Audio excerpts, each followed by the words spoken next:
Hello!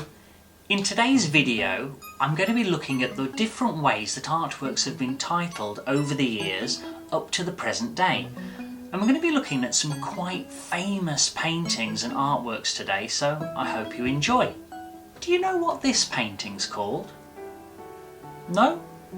Well, it's called The Starry Night by Vincent van Gogh. How about this second painting? Take a look at it. What's the painting of? Okay.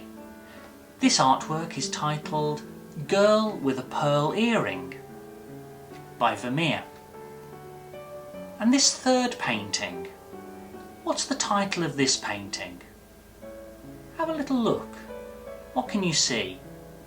You can see a woman, you can see a garden. Well, the title of this painting is Woman in the Garden by Monet. So, what do these paintings have in common? Yes, they're all by big hitters, really famous artists. But the other thing that connects these paintings is that their titles are all literal descriptions of what is happening in them. So what are the advantages of these descriptive titles? Well, there are many advantages when you're looking through a catalogue from an exhibition, or if you're a potential buyer, then the title can spark an interest in the work before you've even seen it. The title of a work becomes part of the narrative of the piece. It can attract buyers and attract viewers. Now, you've no doubt heard of the famous American abstract expressionist painter Jackson Pollock. Well, when he started off as a painter, he used to give quite evocative titles to his work that acted as an extension to the piece. An example of one of Pollock's early works is Guardians of the Secret from 1943. Yeah, it is a fancy title, yeah, I agree. Well, over time, Pollock started to think that maybe even this was a little bit prescriptive. So, in his later works, the works that people are most familiar with, his works were titled Untitled. That's a bit of a clumsy sentence. He titled his works Untitled, and then had dates after and numbers. Now, many abstract expressionist painters titled their works in this way.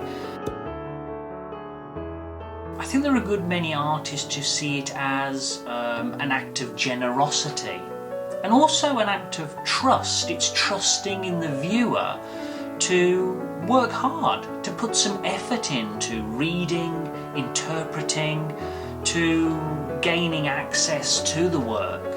So rather than it being something that's supposed to be off-putting or act as a barrier, I think in the world of fine art it's seen as a generous act, you know, and it's actually showing respect to the viewer. There is a bit of a problem with this. It can seem lazy, and another thing is there are even commercial galleries that won't allow their artists to say Untitled, or rather call their works Untitled, because these commercial galleries want the title to become part of the narrative, the work's narrative and the buyer's narrative. Because potential buyers, they buy into the story surrounding the work. They want to use that title when they talk with other collectors, with friends, people of influence. They want to be able to use those titles with confidence. Untitled doesn't tell you about the work when it's separated from the work itself. The other category are the title being an additional part of the work that adds something new. Marcel Duchamp is such an influential artist. If you don't know much about him, look him up. Really interesting guy. Let's look at his ready-mades. So here's one of his ready-mades here, and it's a snow shovel. And the title of this work is In Advance of the Broken Arm. So what Duchamp's doing here through the title is extending the work, he's expanding on the work. So what could this title be in reference to? Well, you know, use a snow shovel to shovel away snow. so that you don't slip.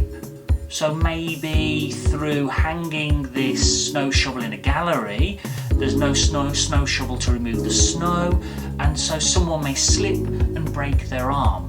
Duchamp shows that through the title you can expand on the work, you can add an extra element. The way that artworks are titled is down to the artist. It's a decision that the artist makes, and it's up to the artist to come up with a system in some cases for how they title their work. I really want to mention right now an artist from Scotland, Martin Creed, who from the start of his career has numbered his works. So from 1, 2, 3, 4, 5, maybe up to the thousands now. And I found that system very interesting. He's an artist who is known for that system of titling his work. Next up, I want to talk about the internet. We get up to the present day and the way that the internet has impacted artists and the art world in general. Since the advent of the internet, more and more artists have started exhibiting their work online and promoting themselves online. And this is a huge factor in the art world. We have a worldwide pandemic right now, and many galleries and museums are closed to the public, which means that more and more artists are gravitating towards social media, such as Instagram, as a way to present and market their work. Only the other week, Beeple, a digital artist, sold his work at Christie's auction house for I think 6.6 million. And it was the first time a purely digital artwork had been sold by Christie's auction house. It's an exciting time. Now moving back to the theme of this video, titles. All these changes online have had a profound effect on the way in which artists title their work. Why? Search engine optimization. Artists are choosing titles that are going to be picked up by Google algorithms. Some artists, not all artists, but if we look at print-on-demand websites, and I'll give some details in the description below, many of the artworks on these sites have descriptive titles. Things like watercolour of blue mountains in summer.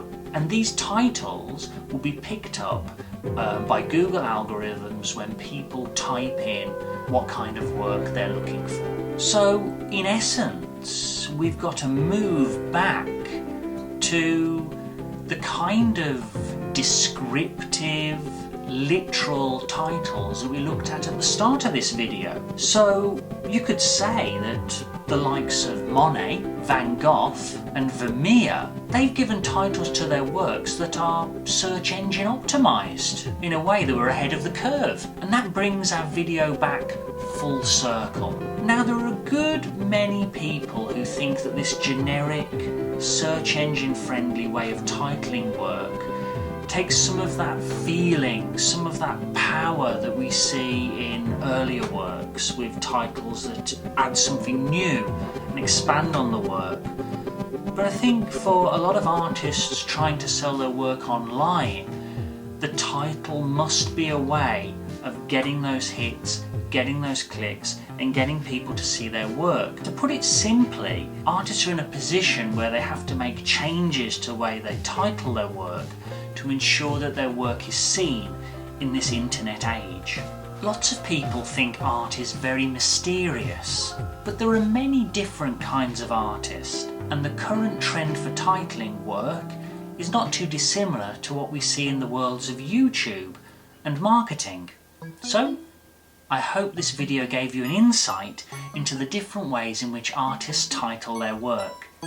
If you like this video, hit that like button and subscribe to see more from MIEZARUTE Art School. Thanks a lot for watching, and see you next time.